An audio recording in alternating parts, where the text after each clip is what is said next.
মুসলিমদের মাঝে নিজেদেরকে আহলুল হাদিস বা সালাফি বলে পরিচয় দেওয়ার রীতি বা প্রবণতা কবে থেকে চালু হয়েছে?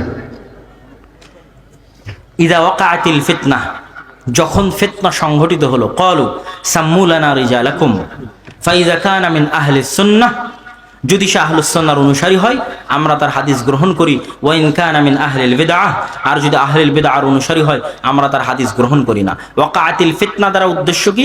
কাতল উসমান ইবনে আফফান রাদিয়াল্লাহু তাআলা আনহুর হত্যা। উসমান বিন আফফান রাদিয়াল্লাহু তাআলা আনহুর হত্যার আগ পর্যন্ত ইসলামে কোনো ফিতনা ছিল না। উসমান বিন আফফানের হত্যার দ্বারা ফিতনা সংঘটিত হলো, এবং ফিতনা সংঘটিত হওয়ার ফলে আকীদায় বিভ্রান্তি রাজনীতির কারণে সর্বপ্রথম এসেছে। রাজনীতি, পলিটিক্স, স্বার্থপরে ইসলামে আকীদায় বিভ্রান্তি এসেছে সর্বপ্রথম পলিটিক্যাল কারণে। শিয়া এবং খারিজি এই দুইটা মাযহাবের উত্থান ঘটেছে পলিটিক্যাল কারণে, এবং আজ পর্যন্ত শিয়া এবং খারিজি মাযহাব পৃথিবীতে বিরাজ করে মূলত পলিটিক্যাল পয়েন্ট অফ ভিউ থেকে। তাহলে পলিটিক্যাল কারণে দুইটা মাযহাবের উত্থান ঘটলো আলী রাদিয়াল্লাহু তাআলা আনহুর জীবদ্দশায়।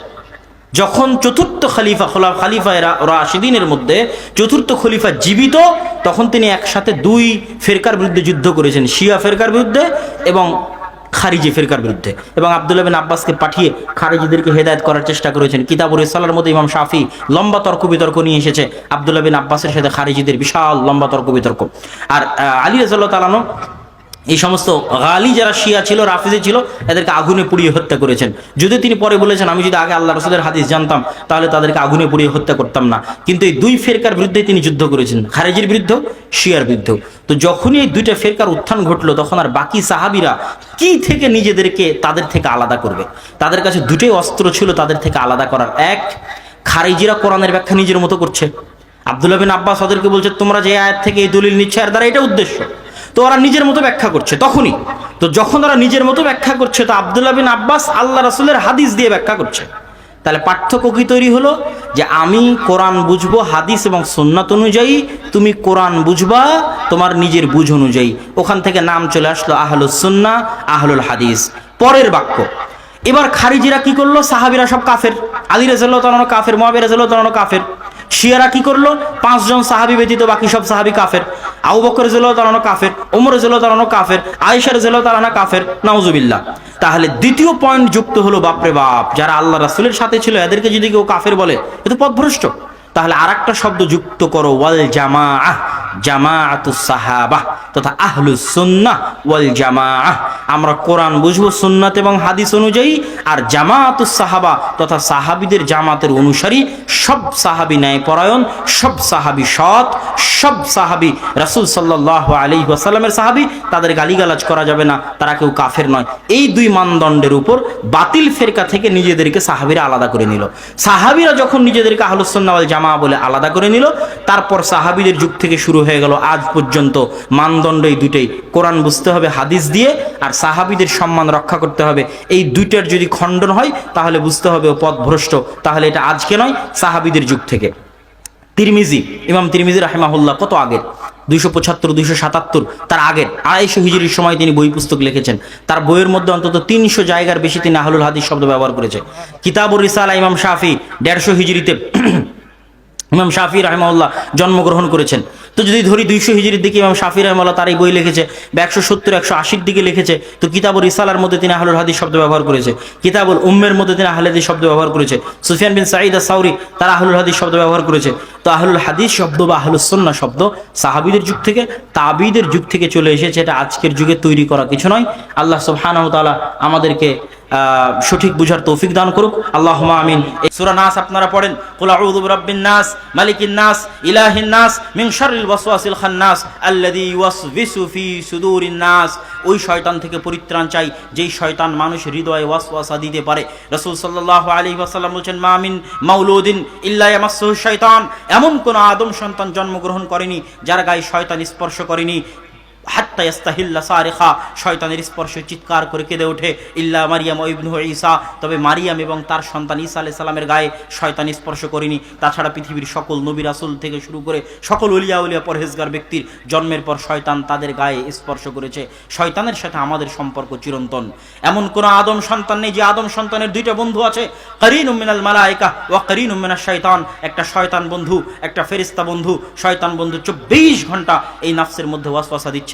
রাসূল সাল্লাল্লাহু আলাইহি ওয়াসাল্লাম আরো স্পষ্ট করে বলেছেন, যখন তোমাদের কেউ ফজরের সালাত থেকে ঘুম থেকে উঠতে চায় সালাতের জন্য, তখন শয়তান বলে নাম নাম ইন্নাল লাইলা লাতাবিল, ঘুমাও ঘুমাও, রাত এখনো অনেক লম্বা আছে, তুমি ঘুমিয়ে থাকো। তাহলে ফজরে যখন আপনি ঘুম থেকে উঠতে চান, রাতের এই শীতের অন্ধকার রাতে ল্যাপের উষুম থেকে ঠান্ডা কনকনে শীতের পানি দিয়ে উজু করার জন্য যখন ওঠেন, তখন যত কথা আপনার মনের মধ্যে জাগে, এই একটা কথাও আপনার নিজের নয়, এই প্রত্যেকটা কথা আপনার অন্তরে কে দিচ্ছে? কে দিচ্ছে? শয়তান। কে দিচ্ছে? শয়তান। এই শয়তানের অস্তিত্বে, আপনার হৃদয়ের উপর শয়তানের যে কন্ট্রোল ক্ষমতা আছে, এই অস্তিত্বে আপনি যত বেশি পরিমাণে বিশ্বাস করবেন, আপনার জন্য হেদায়েতের রাস্তা তত সহজ হবে। এই জন্য রাসূল সাল্লাল্লাহু আলাইহি ওয়াসাল্লাম এবং আল্লাহ সুবহানাহু ওয়া তাআলা এই নাফসের উপর সবচেয়ে বেশি জোর দিয়েছেন, কেননা এই নাফসের উপর কন্ট্রোল ক্ষমতা আছে শয়তানের। এই জন্য নাফসকে আগে বিশুদ্ধ করতে হবে, প্রশিক্ষিত করতে হবে শয়তানের কবল থেকে বাঁচানোর জন্য। সম্মানিত উপস্থিতি, শয়তানের কবল থেকে আমরা আমাদের নাফসকে কিভাবে বাঁচাবো? আমরা আমাদের নাফসকে কিভাবে পরিশুদ্ধ করব? কি কি করলে আমাদের এই নাফস পরিশুদ্ধ হতে পারে, বিশুদ্ধ হতে পারে? এক, তাওহীদ। প্রত্যেকটা নাফসের সবচেয়ে বড় রোগ হচ্ছে, সবচেয়ে বড় অসুস্থতা হচ্ছে এই নাফস ভীত সন্ত্রস্ত। ইন্নাল ইনসানা খুলিকা হালুআ, ভীত সন্ত্রস্ত। টাকার কাছে ভীত, ক্ষমতার কাছে ভীত, পাওয়ারের কাছে ভীত, অনেক কিছুর কাছে ভীত। এবং এই নাফসের সবচেয়ে বড় সমস্যা হচ্ছে দাসত্ব পছন্দ করে, গোলামি পছন্দ করে। কারো না কারো গোলামি এবং দাসত্ব পছন্দ করে। হয় টাকার গোলামি দাসত্ব করছে, না হয় নারীর দাসত্ব গোলামি করছে, না হয় ফেসবুক ইউটিউব টুইটারের দাসত্ব গোলামি করছে, না হয় ভিডিও গেমের দাসত্ব গোলামি করছে। যদি ভিডিও গেমে একবার ঢুকে বের না হতে পারে, এটা একটা দাসত্ব। যে 2-3 ঘন্টাও বের হতে পারতেছে না, যে বিড়ি সিগারেট খায় ছাড়তে পারে না নেশা, এটা এক প্রকার দাসত্ব। যে জুয়া খেলে ছাড়তে পারে না নেশা, এটা এক প্রকার দাসত্ব। ওর অন্তর ওটার সাথে লেগে গেছে, ওইটার দাস হয়ে গেছে অন্তর। বিড়ি সিগারেট ছাড়া অন্তর চলছে না, মানে হৃদয় ওই বিড়ি সিগারেটের সাথে কানেক্টেড হয়ে গেছে এমনভাবে যে এটা আবার দাস এবং গোলামে পরিণত হয়ে গেছে। ওই ভিডিও গেম ছাড়াও থাকতে পারছে না, আত্মহত্যা করবে কেন? ওর এই নাফস ওই ভিডিও গেমের গোলাম হয়ে গেছে, ওইটা ছাড়া টিকতে পারবে না। এই নাফসের মধ্যে জন্মগত সবচেয়ে খারাপ স্বভাব হচ্ছে দাসত্ব। যে কোনো কিছুর দাসত্ব করে বসতে পারে, শয়তানের দাসত্ব করে। এমনকি পৃথিবীতে এমন মানুষ আছে যারা জেনে বুঝে শয়তানের দাসত্ব করে। আমরা যারা এখানে উপস্থিত আছি, আমরা নিজেদের অজান্তে শয়তানের দাসত্ব করি, শয়তানের গোলামি করি। কিন্তু পৃথিবীর এমনও মানুষ আছে যারা জেনে বুঝে শয়তানের গোলামি করে। কিছুদিন আগে একটা উৎসব গেল, হ্যালোইন উৎসব, যেখানে ভূতের মতো আকৃতি চেহারার সামনে লাগিয়ে ইউরোপ আমেরিকা থেকে শুরু করে ভারত, বাংলাদেশ, পাকিস্তান, এমনকি সৌদি আরবের মতো দেশে পর্যন্ত হ্যালোইন উৎসব হয়েছে। এই হ্যালোইন উৎসবটা মূলত ইচ্ছা করে শয়তানের ইবাদত করা, তাআব্বুদুশ শয়তান।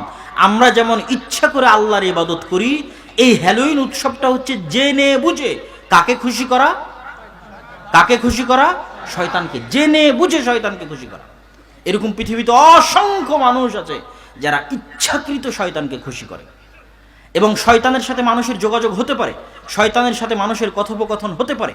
আবু হুরায়রা রাদিয়াল্লাহু তাআলা আনহুর সাথে যদি শয়তানের কথোপকথন হয়, আল্লাহ রাসূলের যুগে সাদাকার মাল পাহারা দিতে গিয়ে তিন দিন শয়তানের সাথে কথা বলেছেন। আব্দুল্লাহ বিন মাসউদ রাদিয়াল্লাহু তাআলা আনহু বলছেন, অপরিচিত মানুষ তোমাদের সামনে মিথ্যা হাদিস বর্ণনা করে চলে যাবে। বর্ণনা করে চলে যাওয়ার পর তোমরা বলবে উমুক উমুক দেখতে একজনে হাদিস বলেছিল, কিন্তু বাস্তবে ওই মানুষকে খুঁজে পাবে না। জেনে রাখো শয়তান। রাসূল সাল্লাল্লাহু আলাইহি সাল্লামের হাদিস যে অপরিচিত মানুষ, শয়তান অপরিচিত মানুষের রূপ ধারণ করে হাদিস বর্ণনা করে চলে যাবে, তোমরা বুঝতে পারবে না। এই জন্য আমি বলি যে আজকের ইউটিউবে যদি মানুষের চেহারাবিহীন কোনো অডিও পাওয়া যায়, তো ওই অডিও শয়তানও দিতে পারে, এতে কোনো সন্দেহ নেই, দিতে পারে শয়তান অডিও। এবং পৃথিবীতে যারা ইচ্ছাকৃত শয়তানের দাসত্ব করতেছে, তাদের সাথে শয়তানের যোগাযোগ এবং সম্পর্ক হতে পারে। কিন্তু আমরা যারা শয়তানের দাসত্ব এবং গোলামি করতেছি, তারা বেশিরভাগ না জেনে শয়তানের দাসত্ব করতেছি। এই যে আমাদের নফস গোলাম হয়ে গেছে, আমাদের নফস বিক্রি হয়ে গেছে, এইটার থেকে এই নফসকে স্বাধীন করতে পারে, আজাদ করতে পারে তাওহীদ। আল্লাহ সুবহানাহু ওয়া তাআলার একচ্ছত্র আধিপত্য বিশ্বাস, আল্লাহর একত্ববাদে বিশ্বাস। তাওহীদের উপর আমার বিস্তারিত বক্তব্য আছে, আল্লাহর পরিচয়ের উপর বিস্তারিত বক্তব্য আছে, সেখান থেকে শুনবেন। আজকে শুধু এতটুকু বলছি, আমাদের নফসের সবচেয়ে বড় রোগ দাসত্ব, আমাদের নফসের সবচেয়ে বড় রোগ ভীত সন্ত্রস্ত। যে কেউ ভয় দেখাতে পারে। কবিরাজ ভয় দেখিয়ে দিবে যে আপনার ছেলেকে যদি তাবিজ না লাগানো হয় মরে যাবে, ভয়, ডারকা বিজনেস। উমুক বলে দিবে যে পীরের যদি আনুগত্য না করো, ওই কবরে যদি সিজদা না করো, ওই ওলি আউলিয়ার কাছে যদি না যাও, হিন্দুরা বলবে অমুক দেবীর যদি পূজা না করো উপরওয়ালা খুশি হবে না। ভয়, ইন্নাল ইনসানা খুলিকা হালুআ। এই তুমি যদি দাড়ি রাখো তোমার চাকরিবাদ, আর চাকরিবাদ হলে তুমি খাবা কি? ভয়, রিজিকের ভয়। এই তুমি যদি সন্তান সন্ততি নাও, কি দিয়ে খাওয়াবা, কি দিয়ে পড়াবা? ভয়, রিজিকের ভয়, টাকা পয়সার ভয়। প্রত্যেক ধাপে ধাপে আদম সন্তানের এই নফসের সবচেয়ে বড় অসুস্থতা, যেটা শয়তান সবচেয়ে বেশি ব্যবহার করে, সেটা হচ্ছে ডর, ভয়, খৌফ। ভয় দেখাও, কত কির ভয় দেখিয়ে আপনাকে কত রকমের গুনাহে লিপ্ত করাবে, তার সকল কৌশল শয়তানের জানা আছে। এই সকল ভয় থেকে ঊর্ধ্বে উঠতে পারে নফস যখন নফসের মধ্যে তাওহীদ প্রবেশ করে। অতএব তাওহীদ সম্পর্কে আপনাদের জানতে হবে। বিস্তারিত অন্য বক্তব্য থেকে তাওহীদ সম্পর্কে জেনে নেবেন। 2, আপনার নফস এবং আমার নফস আজকে যে শয়তানের দাসত্ব এবং গোলামি করতেছে, কলুষিত, অপরিষ্কার, অপরিচ্ছন্ন হয়ে গেছে। এই নফসকে যদি তার কলুষিত, তার অপরিষ্কার, অপরিচ্ছন্ন থেকে বাঁচাতে চাই, এই নফসকে অলস বসে থাকতে দেওয়া যাবে না। এই নফসকে কাজ দিতে হবে, কাজ করাতে হবে। আমাদের প্রত্যেকের নফস অলস বসে থাকে দেখে গুনাহ করে। অলস নফসকে গুনাহ করানো শয়তানের পক্ষে খুবই খুবই সহজ। এই জন্য নফসকে কাজ দিতে হবে। আর সেই কাজের সবচেয়ে বড় কাজ হচ্ছে ইন্নাস সালাতা তানহা আনিল ফাহশাই ওয়াল মুনকার। সালাত, রাসূল সাল্লাল্লাহু আলাইহি ওয়াসাল্লাম বলছেন, কেউ যদি টানা 40 দিন 5 ওয়াক্ত সালাত তাকবীরে তাহরিমার সাথে আদায় করে, তার নফসকে জাহান্নামের আগুন থেকে এবং মুনাফি থেকে মুক্ত ঘোষণা করে দেওয়া হলো। তার নফসকে এখন 1 ওয়াক্ত সালাত মসজিদে জামাতের সাথে আদায় করা একটা তৃতীয় বিশ্বযুদ্ধ শয়তানের বিরুদ্ধে। একটা তৃতীয় বিশ্বযুদ্ধ, 1 ওয়াক্ত সালাত জামাতে মসজিদে আদায় করা। যখন থেকে সিদ্ধান্ত নেবেন, আজকে থেকে সিদ্ধান্ত নেন যে আদায় করবেন। জীবনে তো অনেক শক্তি, অনেক ক্ষমতা, অনেক পাওয়ার মানুষের বিরুদ্ধে দেখিয়েছেন। একবার একটু সিদ্ধান্ত নেন যে আপনার এই শক্তি, আপনার এই ক্ষমতা শয়তানের বিরুদ্ধে দেখাবেন। পারবেন? আল্লাহ সুবহানাহু ওয়া তাআলা কবুল করুক, আল্লাহুম্মা আমিন। যুবকদের উদ্দেশ্যে চ্যালেঞ্জ, আজীবন তো শয়তানের দাসত্ব করেছো, গোলামি করেছো, আজ একটু যুদ্ধের ঘোষণা দাও। এই একটা আমল যে মাত্র 40 দিন 5 ওয়াক্ত সালাত জামাতে আদায় করতে হবে তাকবীরে তাহরিমার সাথে। আজ যদি সিদ্ধান্ত নাও কাল থেকে করবে, তাহলে শয়তান 2 ভাবে তোমাকে বাধাগ্রস্ত করবে। শায়াতিন আল ইনসি ওয়াল জিন, মানুষ শয়তান দিয়ে, আর জিন শয়তান ইবলিস আর তার বাহিনী তো আছে। ইবলিস আর তার বাহিনী ডাইরেক্টলি অন্তরে কথা দিবে, এইটা জরুরি কাজ আছে, এখন থাক, আর একটু পরে, আজ না হয় বাদ দিই, কাল থেকে শুরু করি। যদি তুমি পাক্কা ডিসিশন নিয়েই নাও যে না আজ জামাতে যাব, তাহলে তোমার আর এক বন্ধু ওর অন্তরে শয়তান কথা দিবে, এই তোর তো অমুকের সাথে একটা জরুরি কথা ছিল, কাজ ছিল, এখনই ফোন দে। ও সাথে সাথে ওখানে বসে থেকে তোমাকে ফোন দিয়ে বলবে, বন্ধু একটা খুব জরুরি কাজ ছিল, ভুলে গেছি, এক্ষুনি বের হতে হবে, চল একটু তাড়াতাড়ি বের হতে হবে। ও হচ্ছে মানুষরূপী শয়তান। ওকেও আর এক শয়তান পাঠিয়েছে। কেন? সকলের অন্তরের উপর কার কন্ট্রোল ক্ষমতা আছে? শয়তানের কন্ট্রোল ক্ষমতা আছে। ভয়ঙ্কর ব্যাপার স্যাপার। তাহলে কেমনে ও সালাতে যাবে?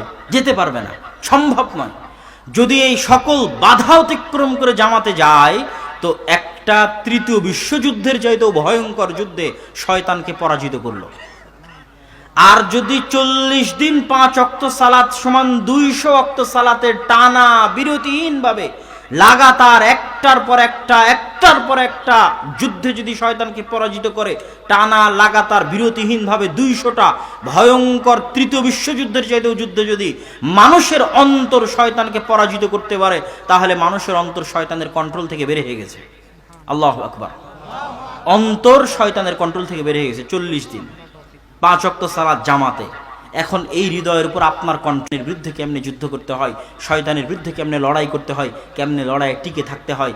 এই জন্য যত গুনাহ আপনি লিপ্ত আছেন, যে যত আপনি বিড়ি খান, সিগারেট খান, তামাক খান, জর্দা খান, গুল খান, জুয়া খেলেন, হারাম খান, যত গুনাহ আছে, সকল গুনাহের একটাই ঔষধ আর একটাই রোগ। সকল গুনাহের একটাই রোগ যে আপনার অন্তরের উপর শয়তানের কন্ট্রোল ক্ষমতা আছে, তাই গুনাহ থেকে বের হতে পারছেন না। কি দিয়ে বের হবেন? সালাত দিয়ে বের হওয়া সম্ভব। 40 দিন 5 ওয়াক্ত সালাত জামাতে আদায় করলে অন্তর শয়তানের বিরুদ্ধে যুদ্ধ করা শিখবে। তখন আস্তে আস্তে এই অন্তরের উপর শয়তানের প্রভাব কমবে। যত গুনাহে আপনি লিপ্ত থাকেন না কেন, প্রত্যেকটা গুনাহ থেকে বের হওয়া সম্ভব যদি আপনি সালাতের মাধ্যমে এই হৃদয়কে প্রশিক্ষিত করেন শয়তানের বিরুদ্ধে যুদ্ধ করার জন্য। এই জন্য আল্লাহ বলছেন, ইন্নাস সালাতা তানহা আনিল ফাহশাই ওয়াল মুনকার, তথা সালাত মানুষকে খারাপ কাজ থেকে বিরত থাকতে বাধা দেয়। কিভাবে?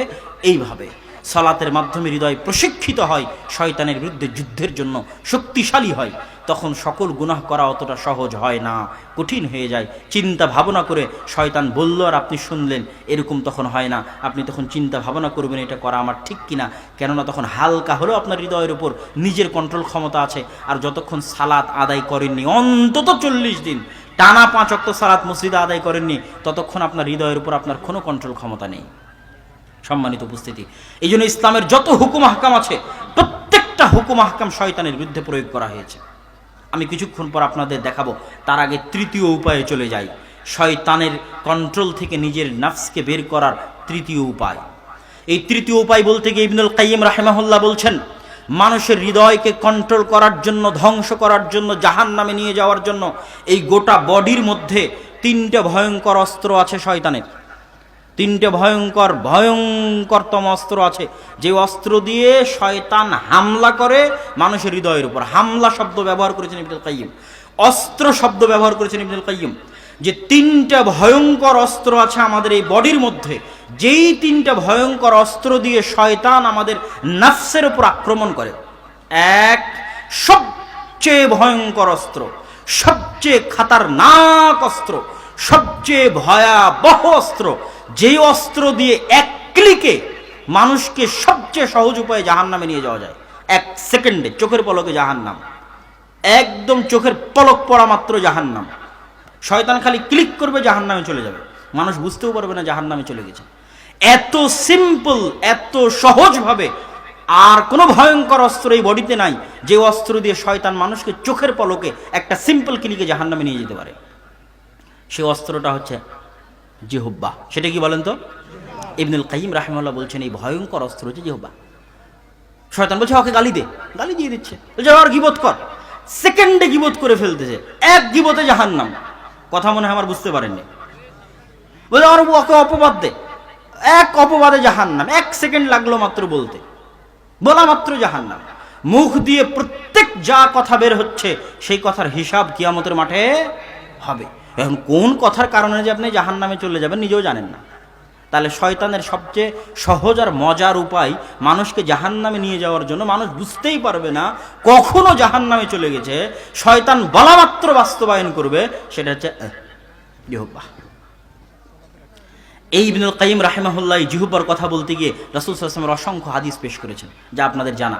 শ্রদ্ধেয় শাইখ আব্দুর রাজ্জাক বিন ইউসুফের বক্তব্য আপনারা বহুদিন শুনেছেন যে মানুষ জাহান্নামে সবচেয়ে বেশি নিক্ষিপ্ত হবে আলা আলসিনাতিহিম, জিহ্বার উপর ভর করে টেনে ছেঁচে জাহান্নামে নিয়ে যাওয়া হবে সবচেয়ে বেশি। এত সহজে শয়তান যদি বলে এই জেনা কর, শয়তানের অর্ডার নফসের কাছে, জেনা করা এত সহজ নয়। প্ল্যান লাগে, পরিকল্পনা লাগে, সমাজ ব্যবস্থা কঠিন হলে, স্বামী স্ত্রী পরিবারের মান সম্মান থাকলে অত সহজ হয় না। শয়তান বলে আরে ওকে হত্যা কর, ওকে হত্যা করতে প্ল্যান, পরিকল্পনা, প্রবলেম সব কিছু করে হত্যা করতে পারবে কিনা জানে না। তাহলে প্রত্যেকটা গুনাহ শয়তানের জন্য করানো কত সহজ। শয়তান বলে আরে ওকে গালি দে, বলা মাত্রই গালি দিয়ে দিল। আরে ওর গীবত কর, বলা মাত্রই গীবত করলো। আরে ওকে অপবাদ দে, বলা মাত্রই অপবাদ দিয়ে দিল। তাহলে শয়তানের সবচেয়ে সহজে কাবুতে নিয়ে আসতে পারে মানুষের নফসকে, আর চোখের পলকে ফাট করে মানুষকে কল্পনার জগতে নিয়ে গিয়ে জাহান্নামে 1 সেকেন্ডে, সেটা হচ্ছে জিহ্বা। ইবনুল কাইয়িম বলছেন, শয়তানের কবল থেকে যদি মানুষ তার নফসকে বাঁচাতে চায়, তাহলে আগে মুখ বন্ধ রাখতে হবে। খুললে কোনটা বললে যে জাহান্নাম কে জানে। অতএব শয়তান থেকে যদি বাঁচতে চাও তো মুখ কি করো? মুখ কি করো? বন্ধ করো। আর যদি জিহ্বা খোলে, এটা ভয়ঙ্কর অস্ত্র, এটা খুব ভয়ঙ্কর। যদি খোলে তাহলে যেন এটা বলে খোলে আল্লাহু আকবার, সুবহানাল্লাহ, আলহামদুলিল্লাহ, লা ইলাহা ইল্লাল্লাহ। রাসূল সাল্লাল্লাহু আলাইহি ওয়াসাল্লাম বলেছেন, পৃথিবীর সবচেয়ে দামি সম্পদ, এই অস্ত্র দিয়ে যেমন জাহান্নামের চাবি ফাট করে খুলে যাবে, ঠিক এই অস্ত্র দিয়ে জান্নাতে যাওয়া সহজ। লিসানুন যাকির, যেই জিহ্বা ক্ষণে ক্ষণে আল্লাহকে স্মরণ করে। আল্লাহু আকবার। তাহলে এই অস্ত্রটা যেমন শয়তানের জন্য সবচেয়ে কাজের, ঠিক এই অস্ত্রটা আমার এবং আপনার জন্য সবচেয়ে কাজের। কি করতে হবে? আগে মুখ বন্ধ। বাপরে বাপ, কোনটা যে শয়তান বলিয়ে নেয় আর কোনটা বলে যে 1 সেকেন্ডে জাহান্নামে নিয়ে চলে যাবে আল্লাহ ভালো জানে। অতএব কন্ট্রোল ক্ষমতা, মানুষের সবচেয়ে দুর্বল কন্ট্রোল ক্ষমতা আছে তার জিহ্বার উপর। এই জন্য আগে জিহ্বার উপর কন্ট্রোল ক্ষমতা প্রতিষ্ঠা করো মানুষ। শয়তান সবচেয়ে বেশি মানুষকে জাহান্নামে নিয়ে যায় এটা দিয়ে। অতএব এটার উপর আগে কন্ট্রোল ক্ষমতা প্রতিষ্ঠা করো, বন্ধ করে দাও, শয়তানকে অচল করে দাও, শয়তানের এই অস্ত্রকে ভোতা করে দাও। মুখ খোলার দরকার নাই, খুললেই সুবহানাল্লাহ, আলহামদুলিল্লাহ, লা ইলাহা ইল্লাল্লাহ, আল্লাহু আকবার। এবার ইবনুল কাইয়িম রাহিমাহুল্লাহ বলছেন, এই একে তো জিহ্বা বন্ধ করে দিলাম, কেননা জিহ্বা শয়তানের সবচেয়ে বড় অস্ত্র। দুই, এই জিহ্বাকে এবার বিপরীতভাবে কাজে লাগাতে হবে, সেটা হচ্ছে লিসানুন যাকির, আল্লাহর স্মরণ, ধাপে ধাপে আল্লাহর স্মরণ, পদক্ষেপে পদক্ষেপে আল্লাহর স্মরণ। এবার ধাপে ধাপে আল্লাহর স্মরণের বর্ণনা স্বয়ং রাসূল সাল্লাল্লাহু আলাইহি ওয়াসাল্লাম ইসলামে দিয়েছে। আইনে রাসূল দোয়া অধ্যায় বই যদি আপনাদের বাসায় থাকে, না থাকলে আজকে যদি কিনেন, কিনা সম্ভব না হলে আপনাদের মোবাইলে দোয়া অধ্যায় অ্যাপস, আইনে রাসূল দোয়া অধ্যায় প্লে স্টোরে গিয়ে দোয়া অধ্যায় অ্যাপস যদি ইনস্টল করেন, সেখানে আইনে রাসূল দোয়া অধ্যায় বইয়ে যত দোয়া দেওয়া আছে বা কোরআন এবং হাদিসে যত দোয়া আছে, প্রত্যেকটা দোয়া শয়তানের বিরুদ্ধে। কার বিরুদ্ধে? শয়তানের বিরুদ্ধে। এটা ইবনুল কাইয়িম রাহিমাহুল্লাহ একের পর এক প্রমাণ পেশ করছেন। যেমন রাসূল সাল্লাল্লাহু আলাইহি ওয়াসাল্লাম বলেছেন, ইযা দাখালা আহাদুকুম ফি বাইতিহি ওয়া লাম ইয়াযকুর ইসমাল্লাহ, যখন তোমাদের কেউ বাড়িতে প্রবেশ করে তখন সে যেন বলে আসসালামু আলাইকুম। আসসালামু আলাইকুম যদি বলে, শয়তান বলবে লা মাবিতা লাকুম ওয়া লা আশা লাকুম, এই তোমাদের এই বাড়িতে থাকার জায়গা নেই, খাওয়ার জায়গা নেই, পালাও। আর যদি আসসালামু আলাইকুম না বলে, বলবে এখানেই থাকো, এখানেই খাও। দিলাম সালাম, বিরুদ্ধে গেল কার? কার বিরুদ্ধে গেল? শয়তান। বলে যদি তোমাদের কেউ খেতে বসে, বলবে বিসমিল্লাহ, বিসমিল্লাহ বললে শয়তান খাবে না, না বললে শয়তান তার সাথে খাবে। বললাম বিসমিল্লাহ, গেল কার বিরুদ্ধে? শয়তানের। প্রত্যেকটা দোয়াকে রাসূল সাল্লাল্লাহু আলাইহি সাল্লাম শয়তানের সাথে কানেক্ট করেছেন, শয়তানের সাথে রিলেট করেছেন। এখন প্রতিটা মানুষ যদি নিজের জীবনের ধাপে ধাপে, একে তো মুখ বন্ধ, মুখে কোনো কথা নেই, কিন্তু জীবনের প্রতিটা ধাপে ধাপে ও আল্লাহকে স্মরণ করছে। বাড়িতে ঢুকলে বলছে আসসালামু আলাইকুম ওয়া রাহমাতুল্লাহ, বাড়ি থেকে বের হলে বলছে আসসালামু আলাইকুম ওয়া রাহমাতুল্লাহ, বাড়ি থেকে বের হলে বলছে বিসমিল্লাহি তাওয়াক্কালতু আলাল্লাহ লা হাওলা ওয়ালা কুওয়াতা ইল্লা বিল্লাহ, বাথরুমে প্রবেশ করলে বলছে আল্লাহুম্মা ইন্না আউযু বিকা মিনাল খুবুসি ওয়াল খাবাইস, টয়লেট থেকে বের হলে বলছে গুফরানাকা, গাড়িতে উঠলে বলছে সুবহানাল্লাযী সাখখারা লানা হাযা ওয়া মা কুন্না লাহু মুকরিনিন ওয়া ইন্না ইলা রাব্বিনা লামুনকালিবুন। এইভাবে প্রতিটা ধাপে ধাপেও দোয়ার ব্যবহার করতেছে। তাহলে ওই ব্যক্তির গোটা শরীরের বাইরে শয়তানের বিরুদ্ধে এমন শক্তিশালী বর্ম, এমন শক্তিশালী বুজ্জ এবং দুর্গ তৈরি হয় যে পৃথিবীর কোনো শয়তানি শক্তি, অনেকগুলো শয়তানি শক্তি আছে, জাদু শয়তানি শক্তি, টোনা শয়তানি শক্তি, বদনজর শয়তানি শক্তি, শয়তানের ওয়াসওয়াসা শয়তানি শক্তি, পৃথিবীর কোনো শয়তানি শক্তি, কোনো জাদু, কোনো টোনা, কোনো বদনজর, কোনো কুদৃষ্টি, কোনো শয়তানের ওয়াসওয়াসা, কোনো কিছু এই বুজ্জ, এই দুর্গ ভেদ করে মানুষের শরীরে প্রবেশ করতে পারবে না। এই প্রত্যেকটা দোয়া হচ্ছে এরকম বিশাল অস্ত্র। দলিল, আরো দলিল পাবেন। রাসূল সাল্লাল্লাহু আলাইহি ওয়াসাল্লাম বলছেন, কেউ যদি রাতে ঘুমানোর সময় আয়াতুল কুরসি পাঠ করে, তাহলে তার পাশে একটা ফেরেশতা নিযুক্ত করা হয়, সকাল পর্যন্ত যেন শয়তান তার কোনো ক্ষতি না করতে পারে। আল্লাহু আকবার। তাহলে এই যে প্রতিটা দোয়া একটা দুর্গ তৈরি করে দিচ্ছে শরীরের বাইরে। এবং বড় বড় জাদুকররাও তাদের বক্তব্যের মধ্যে স্বীকার করেছেন, যেহেতু জাদু সত্য, তারা স্বীকার করেছেন যে যখন তারা জাদু করেন এবং ওই জাদু যদি কোনো 5 ওয়াক্ত সালাত আদায়কারী এবং সব সময় লিসানুন যাকির, জিকির করে, এইরকম লিসান জিহ্বাওয়ালা মানুষের বিরুদ্ধে যদি জাদু হয়, তাহলে বাইরে এমন একটা অবয়ব দেখা যায়, এমন একটা অদৃশ্য কিছু থাকে যে জাদু তার পর্যন্ত পৌঁছতে পারে না, তার পর্যন্ত কাজ করতে পারে না, তার পর্যন্ত আক্রমণ করতে পারে না। এইভাবে কোনো বদনজর কোনো কিছুই কাজ করতে পারবে না। কেননা ইসলামের প্রতিটা দোয়া এইভাবে শয়তানের বিরুদ্ধে সাজানো আছে। যখন ছোট বাচ্চাকে কোলে নিচ্ছেন তখন কি বলতে হবে? আউযু বিকালিমাতিল্লাহি তাম্মা মিন কুল্লি শাইতান ওয়া হাম্মা ওয়া মিন কুল্লি আইনিন লাম্মা। অন্য আলতু ফালতু কথা বাদ দিয়ে, আদর যত্নের অসংখ্য কথা বাদ দিয়ে আগে এই দোয়া পড়তে হবে। এটার মাধ্যমে আপনার ছোট বাচ্চাকে আপনি শয়তানের কবল থেকে পরিত্রাণ চাচ্ছেন। নাস, ফালাক, ইখলাস শয়তানের কবল থেকে পরিত্রাণ চাচ্ছেন। আয়াতুল কুরসি, সূরা ফাতিহা, সূরা বাকারার শেষ 2 আয়াত শয়তানের কবল থেকে পরিত্রাণ চাচ্ছেন। সম্মানিত উপস্থিতি, এই সকল আলোচনার সারমর্ম হচ্ছে যে শয়তানের সবচেয়ে ভয়ঙ্কর অস্ত্র জিহ্বা। জিহ্বা বন্ধ, শয়তানকে অচল করে দিলাম। এবার জিহ্বা কাজে লাগিয়ে জান্নাতের দরজা খুলবো। লিসানুন যাকির, জিহ্বাকে আল্লাহর কথা স্মরণকারী করতে হবে প্রতি ধাপে ধাপে, প্রতি পদক্ষেপে।